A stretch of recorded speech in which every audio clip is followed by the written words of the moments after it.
दोस्तों, मैं बिहार के मुंगेर से अंग्रेजी शिक्षक श्री कृष्ण प्रसाद। मैं आपको जो आज लेसन लेके आया हूँ यह ट्रांसलेशन से जुड़ा है, अंग्रेजी भाषा में ट्रांसलेशन। और जो ट्रांसलेशन मैं आज बताने जा रहा हूँ वह बिहार बोर्ड के इंटर और बिहार बोर्ड के मैट्रिक के स्टूडेंट के लिए बहुत बहुत जरूरी है। तो आज मैं शुरू कर रहा हूँ simple present tense. Simple present tense में मात्र एक रूल। अब देखें, यह सिंपल प्रेजेंट टेंस में एक रूल की मदद से, एक कानून की मदद से आप किस प्रकार हिंदी के वाक्यों को अंग्रेजी में अनुवाद आसानी से कर सकते हैं, बोर्ड पर देखा जाए। सिंपल प्रेजेंट टेंस, मैट्रिक और इंटर बिहार बोर्ड।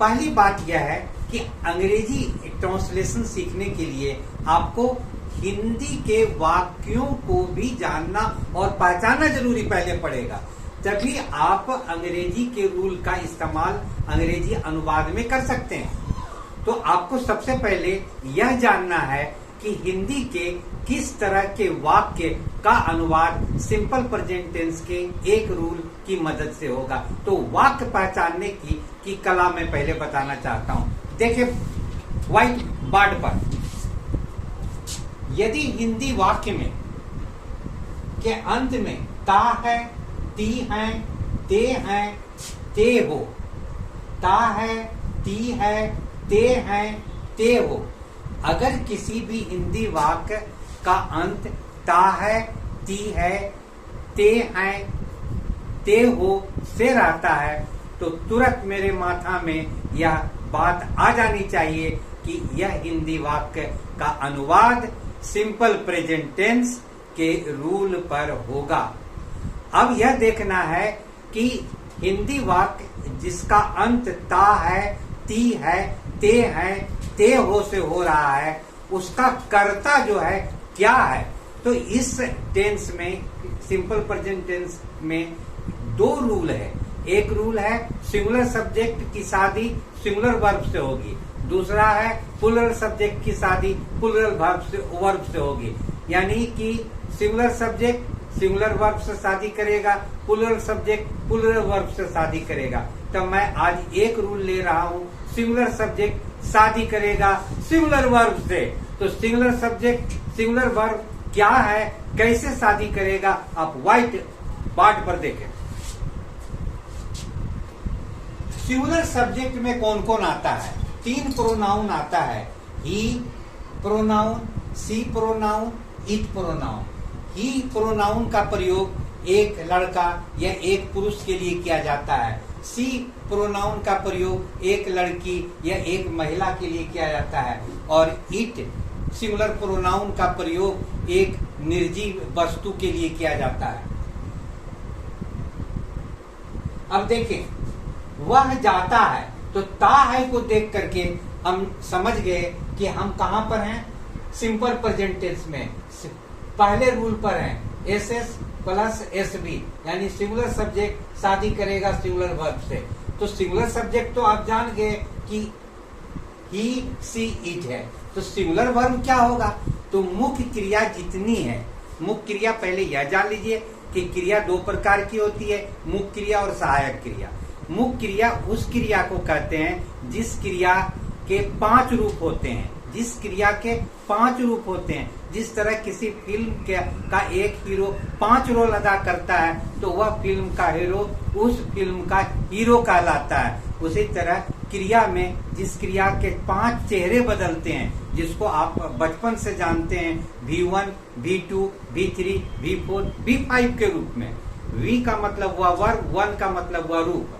तो मुख्य क्रिया का जो 5वां रूप होता है, जो देखने में प्लूरल होता है, जैसे गो का 5वां रूप है गोज, रीड का 5वां रूप है रीड, प्ले का 5वां रूप है प्लेज, यानी एस लग जाता है 5वां रूप में। तो दिखने में मुख्य क्रिया का 5वां रूप प्लूरल दिखता है, लेकिन वह काम करता है सिंगुलर क्रिया के रूप में।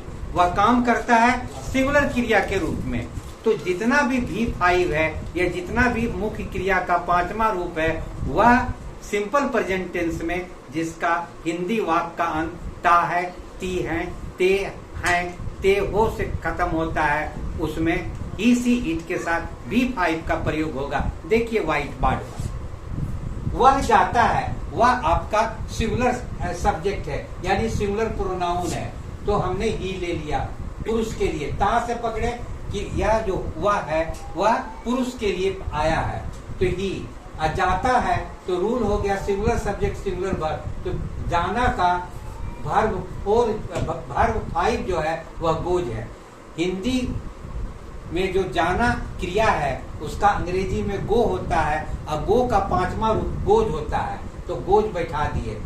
क्यों बैठा दिए? यह सिंगुलर है, तो सिंगुलर करता सिंगुलर क्रिया से शादी करता है, सिंगुलर करता सिंगुलर क्रिया से शादी करता है। ठीक इसी प्रकार वह जाती है, ती से पकड़े कि यह जो वह का प्रयोग है यह अंग्रेजी में प्रोनाउन सी के लिए आया है।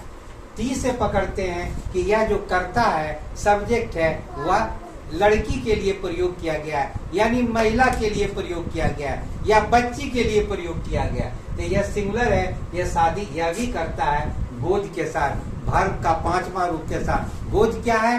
वह वर्ब का 5वां रूप है मुख्य क्रिया का, और वह सिंगुलर है, तो सिंगुलर करता सिंगुलर क्रिया से शादी करता है, फुल स्टॉप मार दिए, वह वाक्य पूर्ण हो गया।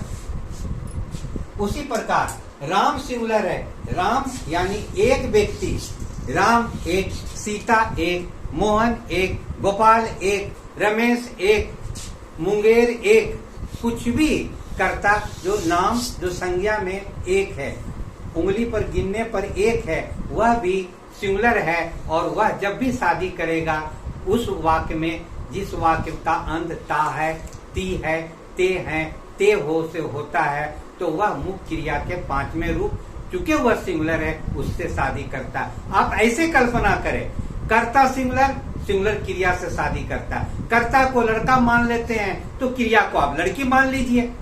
तो कर्ता अगर एक किसी खास जात का है तो अपनी जात में शादी करता है। ठीक जिस तरह समाज में होता है उसी तरह अंग्रेजी के सिंपल प्रेजेंट टेंस में होता है। यहाँ जात का मतलब है संख्या, नंबर। कर्ता अगर एक वचन में है तो वह क्रिया एक वचन से शादी करता है। देखिए नीचे और उदाहरण को, राम जाता है, राम सिंगुलर है, राम लिख दिए, ता है से पकड़ लिए कि हम सिंपल प्रेजेंट टेंस में है, और जाना का होता है गो, गो का 5वां रूप डाल दिए, V5 गोज, गोज चुके सिंगुलर है इसलिए सिंगुलर करता सिंगुलर क्रिया से शादी किया, फुल स्टॉप लगा दिए, वाक्य कंप्लीट हो गया। उसी तरह सीता जाती है, सीता सिंगुलर है, और जाना का अब V5 गोज है, तो सिंगुलर करता सिंगुलर क्रिया से शादी कर लेता है, सिंगुलर नंबर का करता सिंगुलर क्रिया से शादी करता है, सीता गोज। अब देखिए वर्षा होती है, वर्षा होना खुद एक क्रिया है, इसमें करता नहीं है, तो हम प्रोनाउन इट प्रोनाउन इट का प्रयोग करते हैं कर्ता के खाली स्थान को भरने के लिए। यहाँ इट जो है इंट्रोडक्टरी वर्ड कहलाता है, अर्थात परिचयात्मक शब्द कहलाता है। यहाँ इट का अर्थ यह नहीं होता, यहाँ पर इट का अर्थ कुछ होता ही नहीं है, यह केवल खाली जगह कर्ता का भरने में प्रयोग होता है। और वर्षा होना का अंग्रेजी में क्रिया है रेन, नाउन में भी रेन है, संज्ञा यानी वर्षा, और वर्षा होना का भी रेन ही होता है। तो वर्ब का 5वां रूप रेंज, एस लगा दिए, V5, इट रेंज, सिंगुलर करता सिंगुलर क्रिया से शादी करता है। वर्षा होती है, इट रेंज। मुंगेर में वर्षा होती है, मुंगेर में बाद में अनुवाद करेंगे, पहले वर्षा होती है, इट रेंज। कहाँ होती है? प्रश्न करें, मुंगेर में, तो में के लिए प्रेपोजिशन इन का प्रयोग किए, और जगह का नाम मुंगेर के लिए मुंगेर मैंने लिखा, इन मुंगेर, फुल स्टॉप डाल दिए। मुंगेर में वर्षा होती, इट रेंज इन मुंगेर। अब आगे देखा जाए, ट्रेन आती है, ट्रेन कितने ट्रेन है? एक ट्रेन है, यानी सिंगुलर है, तो ट्रेन, द ट्रेन, सिंगुलर। आती है यानी आना, आना क्रिया का अर्थ हुआ कम अंग्रेजी में, और कम का 5वां रूप यानी कि V5 होता है कम्स, एस लग गया, और कम जो V5 है वह सिंगुलर है। तो ट्रेन आती है, the train comes, train singular, कर्ता सिंगुलर, क्रिया सिंगुलर, शादी कर लिया। बस जाती है, कितने बस जाती है? एक बस जाती है, तो बस द बस सिंगुलर है, जाना का गो होता है, गो का पांचवा रूप गोज, यानी सिंगुलर करता, सिंगुलर क्रिया से शादी यहाँ भी करता है। बस गोज, बस जाती है। तो इस प्रकार आप देखें कि सिंपल प्रेजेंट टेंस के एक रूल, इस सिंगुलर सब्जेक्ट सिंगुलर वर्ब से शादी करता है। एक रूल की मदद से हम हजारों वाक्य का निर्माण कर सकते हैं, बशर्ते कि आपको जानना क्या है। आपको जानना यह है पहली बात कि किस तरह के हिंदी वाक्य का अनुवाद अंग्रेजी में सिंपल प्रेजेंट टेंस के एक rule singular subject singular verb से होगा। तभी आप 100% विश्वास के साथ अंग्रेजी में अनुवाद कर सकते हैं। फिर मैं दोहरा देता हूं, देखा जाए व्हाइट बोर्ड पर। वह जाता है, ही गोज, वह जाती है, सी गोज। राम जाता है, राम गोज। सीता जाती है, सीता गोज। वर्षा होती है, इट रेंज, मुंगेर में वर्षा होती है, it range in Munger. Train आती है, द ट्रेन कम्स, बस जाती है, द बस गोज। यहाँ मैं एक चीज और आपको बताना चाहता हूँ शुद्ध उच्चारण के लिए कि कोई भी अंग्रेजी शब्द के अंत में अगर ई रहता है और ई के बाद प्लुरल मार्कर यानी बहुवचन बनाने वाला निशान एस या ईएस रहता है, तो एस और ईएस का उच्चारण हिंदी में दंत स में हलंत न होके ज में हलंत होता है फोनेटिक रूल पर। इसलिए मैं कम्स को कम्स नहीं पढ़ता हूँ, कम्स गलत उच्चारण है, कम्ज, गोज, कम्ज। तो आज इतना ही है, फिर मैं आपके लिए एक नया लेसन लेके ट्रांसलेशन के चैप्टर में आऊंगा। उम्मीद है आपको अच्छा लगा होगा।